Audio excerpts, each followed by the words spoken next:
Bonjour à tous et à toutes et bienvenue pour un nouveau numéro de Metal Missile et Plastic Gun.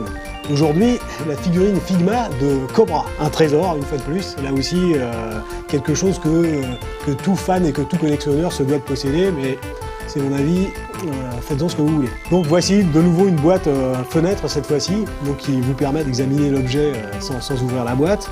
Derrière, comme d'habitude, un petit exposé des accessoires que comporte la boîte et des possibilités de la figurine. J'ouvre la boîte. Voilà.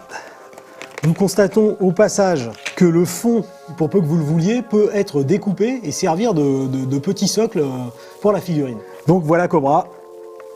Je le sors de sa boîte dans une position relativement neutre, mais déjà très striking, on pourrait dire. Les proportions sont parfaitement respectées. Le visage de Cobra, les boucles de ses cheveux. Alors ici, soyez très soigneux parce que vous disposez dans la boîte de 2 cigares pour Cobra. Je ne sais pas si c'est très visible par rapport au personnage, mais justement le cigare est à l'échelle, donc il est vraiment minuscule. Et vous avez au coin de la bouche de notre malicieux ami un petit trou qui permet de fixer le cigare.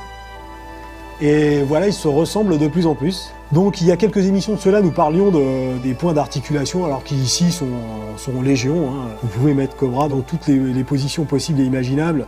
Dans la boîte d'accessoires, nous avons aussi le fameux 44 Magnum de Cobra. Je vais sortir la main qui permet d'y insérer avec délicatesse son arme conventionnelle. Comme vous pouvez le constater, les doigts épousent parfaitement la forme de la crosse de l'arme et l'index est posé sur la queue de détente. Donc, une fois de plus, un amour du détail qui frise la perfection.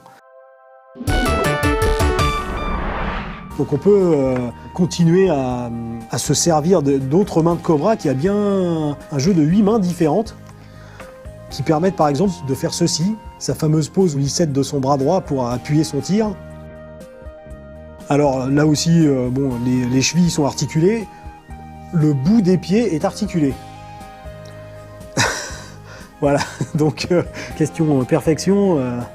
Il se pose un peu là. Autre simulation, autre souci du détail que l'on peut encore obtenir, vous pouvez mettre Cobra dans sa position quand il enlève la prothèse qui protège le Psychogun, le rayon delta. Pour ce faire, vous enlevez le canon du rayon delta, vous lui cherchez une main gauche, et voilà. On obtient là aussi une pose criante de réalisme où Cobra enlève sa prothèse en vue de se servir du rayon delta. Le summum n'est pas encore venu parce qu'il y a encore bien d'autres possibilités. Mais le summum, je vous le disais, n'est pas encore atteint puisque vous avez aussi la possibilité de permettre à Cobra d'allumer son cigare. C'est-à-dire que dans la boîte, non seulement vous avez 2 cigares, mais vous avez aussi le Zippo de Cobra.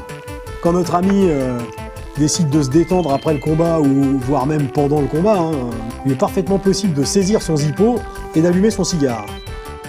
Voilà, nous avons fait un petit tour des multiples possibilités de cette figurine Figma de Cobra. Personnellement, je vous la conseille fortement. La peinture est extraordinaire, la sculpture aussi. Il y a des tons de noir dessus pour donner du relief à ses vêtements. Et comme vous pouvez le constater, on peut le mettre dans tout un tas de poses incroyables. Et qui plus est, on peut aussi changer la direction de son regard. Oui, oui, je ne vous mens pas. Donc, moi, de nombreuses figurines de Cobra ont été faites auparavant. Celle-ci est la plus récente et je pense que c'est la plus achevée d'un point de vue plastique et d'un point de vue technique.